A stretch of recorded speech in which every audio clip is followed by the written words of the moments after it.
Hi, everyone. My name is Hilary Fletcher. I'm with Unbound Medicine. Thank you all so much for being here with us today for Beyond Cultural Competence, Practicing Cultural Humility.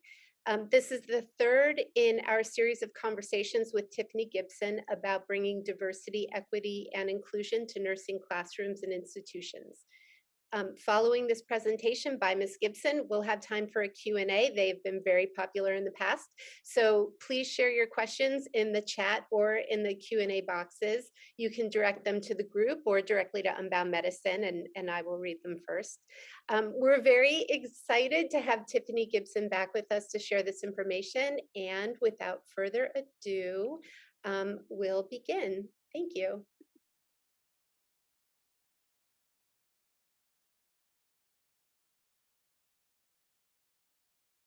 Hello, and welcome to Beyond Cultural Competence, Practicing Cultural Humility, presented by Unbound Medicine and facilitated by Tiffany Gibson. Today, we're going to go over what cultural humility is and how you, as an educator, can incorporate these practices into your curriculum with your students.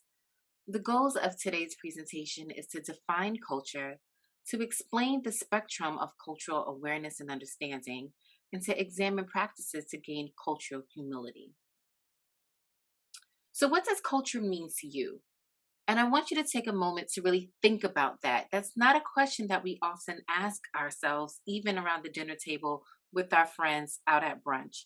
But really, what does culture mean to you? And some people may answer family, tradition, heritage. They may say religion, spirituality. But culture really is anywhere you are where there's a group of people who have the same ideas that you have. Your neighborhood may have a culture, your church may have a culture, your Peloton group may have a culture.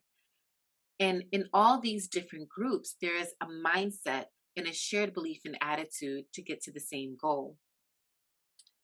But the true definition of culture is the customs, arts, social institutions, and achievements of a particular nation, people, or social group. And culture is all the ways of life, including art and beliefs, and the institution of population that are passed down from generation to generation. Think about hospitals. Hospitals have a culture within themselves too. Day shift versus night shift culture, weekend versus weekday culture, the ER, the ICU versus labor and delivery culture. It literally is the way people have a set standard of beliefs, traditions, generational thoughts, even within nursing, with the same goal, the same attitude, and beliefs in mind. Now, when we talk about culture within an organization, I wanted to find the difference between culture and climate because organizational culture refers to the shared behavioral expectations of a work environment, whereas climate is the staff's perception of the impacts of the work in the environment. And we spend a lot of time talking about workplace culture, but really, we need to be mindful about the climate because that is the individual staff's perception about the culture in which they work and the impact that it has on them. So put a pin in that. We'll come back to that soon. So let's go back to cultural humility and what is it? Humility is the ability to demonstrate humbleness. Cultural humility was first coined in 1998 by Melanie Travelon and Jan Marie Garcia. And the purpose of this term was to help physicians who worked with culturally, ethnically, and racially diverse populations in the United States to give them more of a cultural context with the populations in which they serve. Now, before we go deep into cultural humility, let's talk about things that we already know. In nursing, and as educators, we teach our students these things regarding culture. Cultural awareness is the understanding between differences of groups of people. I'm aware that me as a New Yorker, me as a first generation immigrant a first generation daughter of immigrant parents, me as a first generation college degree um, child, know that my upbringing may be different from someone else who didn't have those things. And for someone else who didn't grow in a West Indian culture like I did, or grow in a New York culture like I did. That is just awareness. I understand that there's a difference. Cultural sensitivity is bringing value to the differences, whether good or bad, positive or negative, but understanding that in the differences, there are some similarities and you're putting value to that. Cultural competency, where we spend a lot of our time as nurse educators, is the integration and the transformation of knowledge about individuals in specific groups and understanding the standards, the policies, the practices, and the attitudes of these different groups to help produce better outcomes. So, knowing that Muslim people eat certain types of food, that Hasidic Jewish people do have certain types of practices, that people from the Latinx world may grieve in a certain way. So we have knowledge and information about these specific groups, and we understand what that is, and we incorporate it into what we do so that we can have better outcomes. But I'm encouraging you all to take it a step further, which is cultural humility, which is a lifelong process of reflection and introspection. It involves self awareness and identifying your own cultural and personal biases, as well as having the awareness and the sensitivity to understand the significant cultural issues of other cultures. So, not only are we going to be academically educated on the differences in the practices and the policies of different groups of people, but we're going to commit ourselves to the lifelong learning in interacting and engaging with these differences to see how we can make it better for all. So, a culturally competent educator needs to have the following: recognize how personal biases may impact their expectations of students and expand their knowledge of their students' cultural background and bring that into the classroom and clinical setting. Examine how classroom policies and instruction techniques may be tailored towards one cultural group versus another. Also, include multiple cultural perspectives to a case study or a specific problem. You would also like to weave in students' personal and cultural backgrounds and experiences into the curriculum through student powered activities. So, whether that is them giving a case study or maybe talking about something that's prevalent where they're from, either within their spiritual religious world or the country that their families originally from. And you want to confront and engage controversial topics such as recently with the pandemic, there's lots of and still is vaccine hesitancy in certain groups of people, which is cultural due to the historic events that has happened in the past. So cultural humility involves understanding the complexity of identities, either the sameness or the differences, and that a nurse will never fully be competent in the evolving and the dynamic nature of a patient's experience because culture is forever changing and it is forever moving. And so, that one page in that one textbook that talks about the different religious beliefs of a culture is not set in stone. And understanding that the intricacies and the complexities of the people from that group may change how they do things based on current social norms. And so, cultural humility is that lifelong learning to understand the complexities of such. So, here are three things that I would like for you to know about cultural humility. One, we move between several cultures within the day. Earlier, I mentioned what culture may mean to some people. And so, if you are working in an academic setting, you're with one culture with your staff and your faculty, and then you may go to Orange Theory and you're with your workout buddies, and that's a different culture there. Within your home with your immediate family, that's one culture versus when you're with your extended family for the holiday weekend. And then your neighborhood may also have a different culture as well. So you're moving in and out of different groups of people who share different beliefs and practices around one centered goal throughout the day. And how does that make you feel? And how does that change your perception regarding other people who may or may not be in those same groups? Also, cultural humility is distinct from cultural competency, as we just went over, and cultural humility requires historical awareness.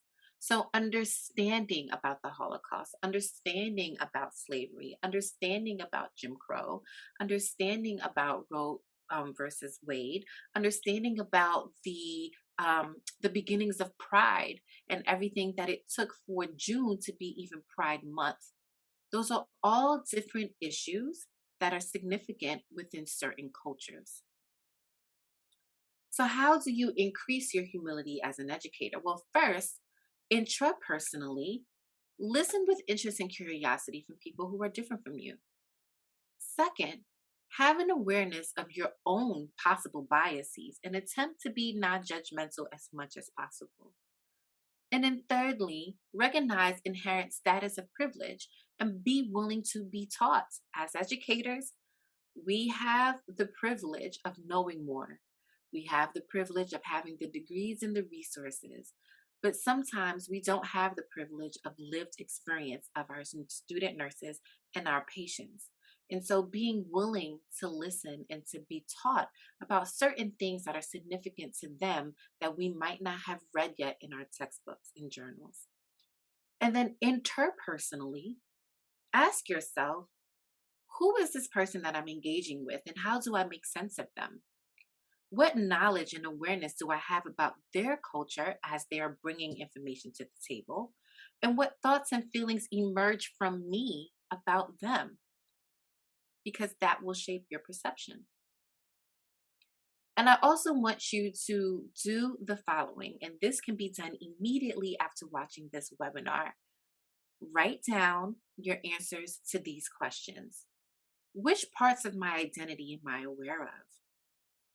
And out of those parts, which are most important?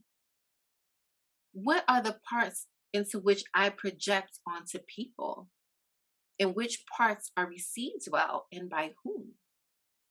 For example, being the first generation American of immigrant parents, education was really, really important to my mom and dad. Regardless of anything that I wanted to be personally, I needed to make sure that my education was put first. And so now in my adulthood, education is still very much important to me. I have 3 degrees and 2 national certifications, and I call myself a perpetual student. I project education and lifelong learning onto everyone that I meet. And my high achievements mean a lot to me and my reputation. And so, who I place value to in my workplace are people who understand my academic journey, who can get me more access to more information, and those who understand the power of education and who are willing to be taught and learn. That holds a lot of weight for me, but it started from my childhood due to the culture in which I grew up in. The third question I would like you to answer as soon as this is over is, how does my sense of identity shift based on context and settings? And so when I'm with my Peloton group, or when I'm at church on Sundays, or when I'm with my girlfriends having brunch, does my identity and who I am change? Do I still hold high value and weight on education in these different settings? And then lastly, which parts of my identity are privileged and or marginalized? By answering these questions, it will help you unpack some of the biases you may have, and then be willing to understand and comprehend some of the life experiences from your students and the patients in which they serve. And so, to summarize, I want you to remember that cultural humility is distinct from cultural competency, which currently in nursing, we spend a lot of time teaching our students to be cultural competent and just to acquire the knowledge of other cultures. But we don't encourage them to commit to the lifelong learning of knowing who we're serving, the populations that we're in, and the complexities and intricacies in which they face. I would like for you all to strengthen the standards related to cultural humility by reflecting on the commitment to diversity, inclusion, and belonging, which we often don't talk about in nursing academia. And lastly, remain introspective and continue on your professional development and prioritize cultural humility with your students and in your curriculum. To learn more on how to do these things and ways and specific strategies to make sure that your curriculum has cultural humility, please feel free to contact me. I am on LinkedIn. You can reach me by email or go to my website, nooner-academy.com. Thank you so much for watching. I'm open to questions.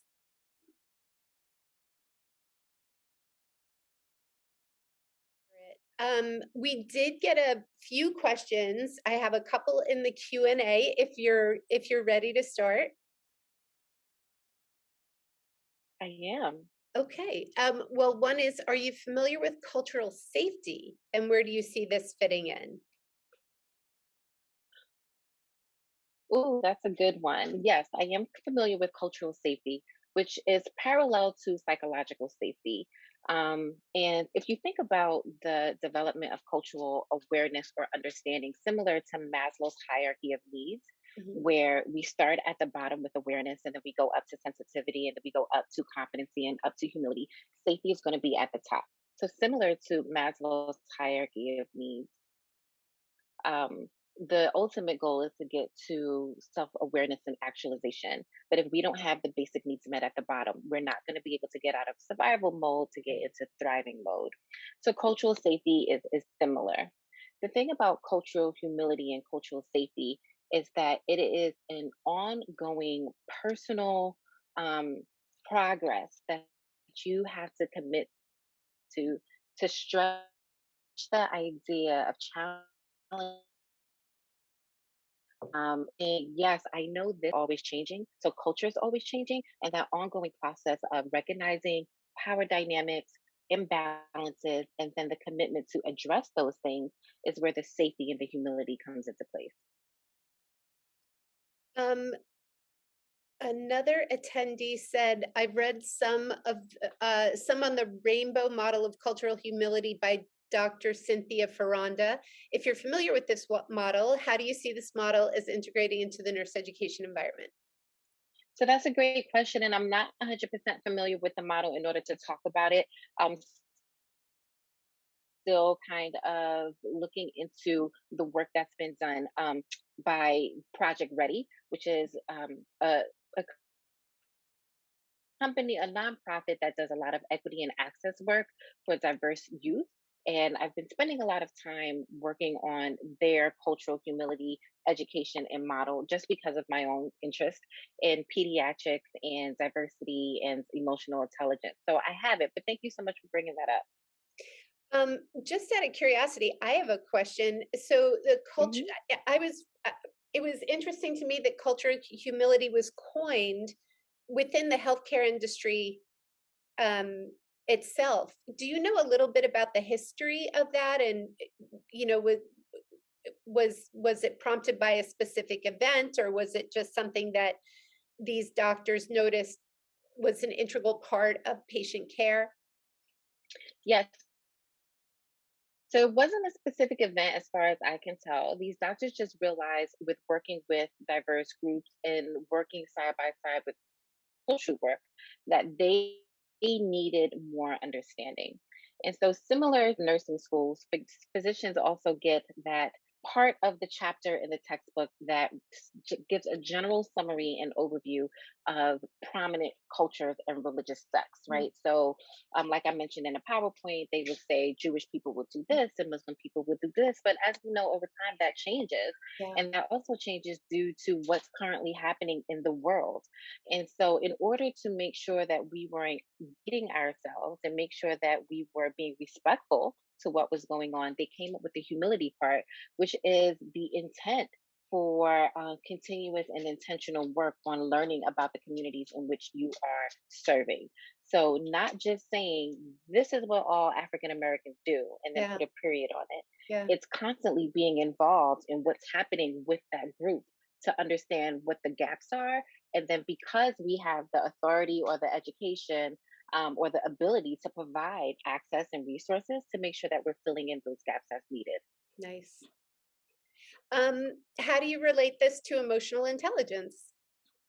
Oh, yes, that's a great question because emotional intelligence is my favorite thing to talk about. So, there's four domains to emotional intelligence. There's self-awareness, self-management, social awareness, and relationship management. And so, in having cultural humility, you have to go through all domains of emotional intelligence because, like the questions at the end of the webinar, I mentioned you have to do some self-reflection. What is it that I'm projecting onto people, and where is this projection coming from? What is it that I know about a certain group of people, and is it my bias? Is it stereotypes, or is it the truth? Is it real? How do I feel about certain people? And your feelings are based on the value you place on certain people. Yeah. And then what do I want to know? How do I want to interact and engage with this group? And so that's where the emotional intelligence comes into place in the cultural humility part. It is putting it to the forefront that I don't know everything. I Yeah. may have all the degrees and I may have all the experience and I may have been here for since forever, but I still don't know everything about this group of people. And so being mindful about making generalizations. So that's something that I wondered about too. It takes a lot for a person to recognize they don't know everything. I mean, that in and of itself takes it's a big step. And then with the just the amount of information that somebody could read just to begin to understand different cultures, and with your explanation of culture as it could be your Peloton group, um, it it it dawns on me that the groups that work on this together might be more helpful. And then I was wondering how that is applied to um, to a nursing institution, whether it's a professional or an educational facility. Right. So it starts with the internal work to Right. say, I know this is something that I need to work on, right? So it first starts with that awareness. And then as it relates to bringing that awareness out into the institution, it goes from developing cultural awareness to gaining cultural knowledge Yeah. to understanding and rejecting,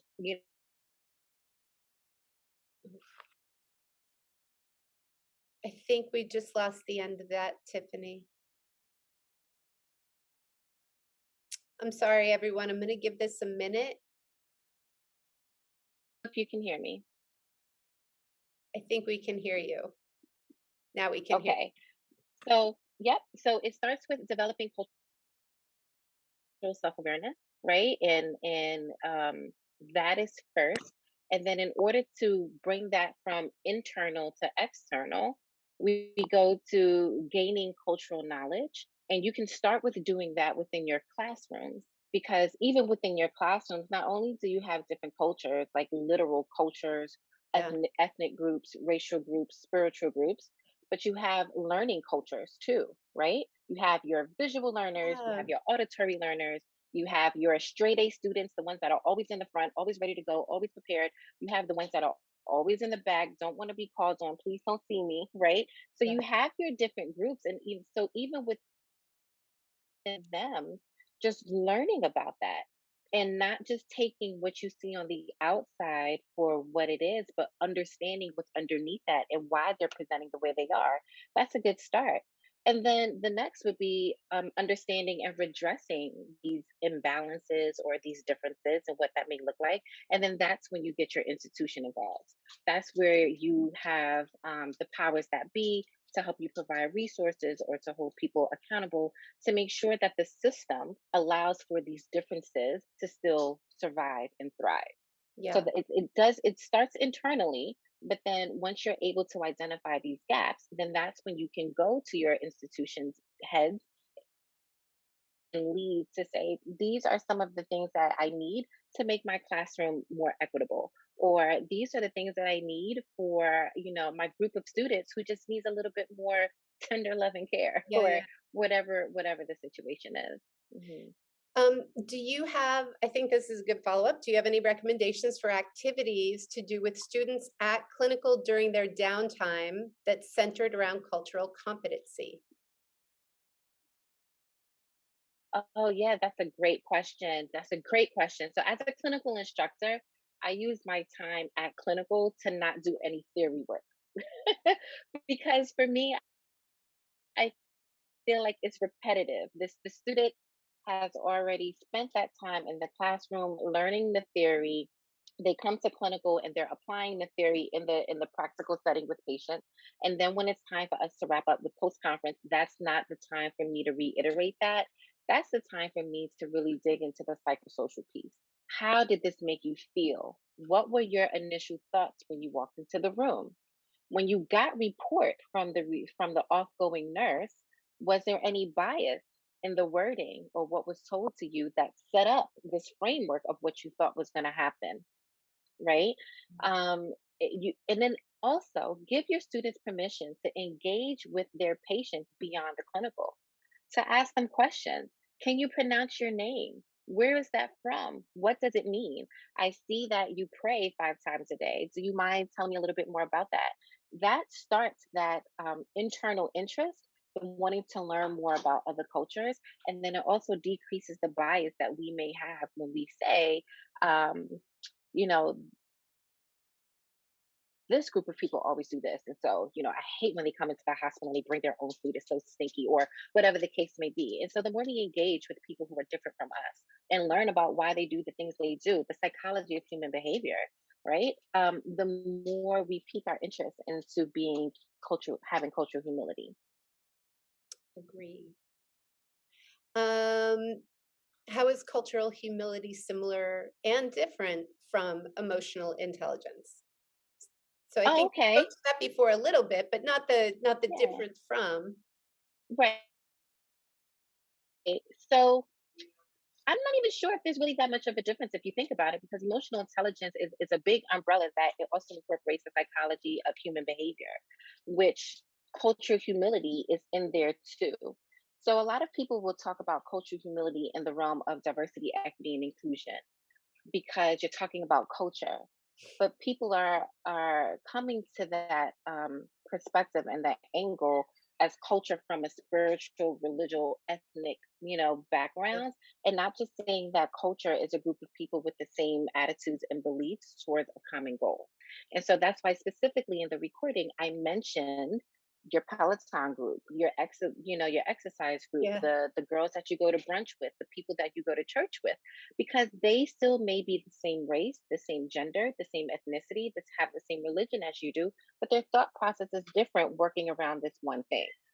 And so I don't think that there's really a difference between emotional intelligence and cultural humility, because even when we talk about diversity, equity, and inclusion, it still starts with self and self awareness. And what are my thoughts about this group of people? What was said? How do I feel? Why do I feel this way? And then how do I want to approach and engage with this group? So yeah. there's still some similarities with that. Tiff, how did you get involved in this work? What prompted you? What was the jumping off point? So to be honest with you, while I was still a staff nurse at a pediatric hospital in Philadelphia, I became the unit expert in behavioral management. I worked on an adolescent unit, and we were restraining our kids a lot because of behaviors, right? And I noticed that a lot of the behaviors, well, one, they're kids. And so Right. how they express themselves is completely different from how adults will express themselves, and they didn't have the words to articulate feelings. And a lot of adults don't have the words to articulate feelings. So that Okay. was that. And then I realized that we were restraining kids and keeping them in restraints a little bit longer than we should have because it was easier for us to manage them. Yeah. It's easier for us to take care of them if they're restrained to the bed. And that's really sad. But with the competing priorities of a nurse, I get it, right? I am objected to the fact that it's easier for me to manage a workload of 5 patients if this one challenging patient is restrained. What I wanted to do was manage the behavior instead of managing the restraint, because some something in me just I didn't feel right with that. Right. And so, in learning more about that and being the one who was teaching the restraint class, for me, I'm like, well, how can we decrease the behavior instead of just talking about decreasing the restraint? Right. And understanding that behavior is a symptom and it's not a cause. And then that's when I started deeping more into emotional intelligence and what is the purpose of behavior and where does that come from and how is behavior started, and as the nurse, what is our part in this behavior? And that's when we uncovered a lot of the times we walk into the room and we don't have the emotional intelligence to Right. connect with our patients. It's all clinical. Give me your arm, let me do your blood pressure. It's time for this, it's time for that, and there's no human connection. Right. There's no human connection. And so with kids, this is how they act out, or this is how they communicate. I wouldn't even necessarily say act out. It's how they communicate. And so how can we communicate better with the children so that they don't have to communicate this way to us? Yeah. And then we noticed that our restraints started to decrease. Thank you for that. Um, I Yeah. think that You're welcome. those are most of the questions that came in. Um, oh, and I actually wrote a note to myself again, kind of going back to the breadth of knowledge that that is available. Where does somebody start? Say that have they have that epiphany. You know what? I could know more. Mhm. Where do they even begin? Yeah. So I'm glad you said that because I literally just put in the chat an article from the Journal of Issues in Nursing. Okay. And it's a part 1 debate of cultural competence versus cultural humility and that shift, that paradigm shift. And, for the past 30 decades, 30 years in nursing, we've been talking about cultural competency, and the significance of that. But there is this shift into cultural humility. And what does that mean and why it's needed? So, that is a great place to start. I will encourage you to add this to your summer reading when you all are coming back to plan for the fall, to add this to your other faculty reading list for the fall and start that conversation there, because it's still very dominant in nursing that we talk about cultural competence, but there's another step, right? And so how do we go beyond what we've been teaching, which is great, but as we know in nursing, things evolve and there's new evidence-based research out there. So how do we start coming out of the competence part and just elevate it a little bit more and get to the humility part? Yeah. Well, I'll find a way, hopefully, to share that before I click out of here. I'll copy that out and find a another way to share that. Tiffany, I want to say thank you so much. I'm glad that you're back safe. I hope that you're feeling really well. I also, before people leave, we do have a survey that we would love to get your feedback on. It will help us um, develop future webinars for you. But as far as Ms. Gibson is concerned, we have another webinar scheduled for October called Preparing Future Nurses to Use Emotional Intelligence in Patient Care. Do you want to give like a little preview of that before we sign off? Yes. So again, emotional intelligence is my jam. And I can talk about that all day. And I did see that there was a question in the Q&A box about teaching emotional intelligence in level 3 and Oh, should it did I be miss taught it? in I'm level so 1 or 2? sorry. Emotional intelligence should be taught. It's the very last question. It came in about 2 minutes ago. I think emotional intelligence can be taught at all levels, at all time, and even outside of nursing. Like I said, started in emotional intelligence just due to pediatric behaviors in the clinical setting, but then I was able to use that in my personal life with my young child, Yeah. who right now she's 7 years old. And it made me a better parent. It made me a more self aware parent, and it made me a more patient parent. And so, even at the age of 7, I am able to use what I've learned about emotional intelligence and how I communicate with my daughter, but then also role modeling that to her and giving her permission to express herself, regardless of how that makes me feel. Yeah. Giving her permission to speak her mind, and giving her permission to have a voice and be heard. because once people are able to do that and they feel valued, your interaction looks different. And you're able to negotiate things a little bit different. Like for me, bedtime, bath time, eating your vegetables, because we have a different level of communication. I think with your nursing students, emotional intelligence should be integrated into everything that you do at all times, regardless of levels. And so that's what we're going to be talking about more in that session coming up. I'm very excited. I'm going to look forward to seeing you in a couple of months and hopefully talking to you Yes, before then. yes, And again, for everybody listening, please fill out this survey as soon as I close out of this, and we will be sending this video out so that everybody has it in case you were writing yes, too quickly. All right. absolutely. Thank you so much Absolutely. And if again. anybody needs to get in contact with me, yes, my information is at the end of the Yep. survey. You can send me an email if you need any clarity with anything or want to learn more. And I look forward to talking with you again soon in a couple of months. Yep. We'll see you later. Thank you so much. Bye, Tiff. You're welcome. Bye.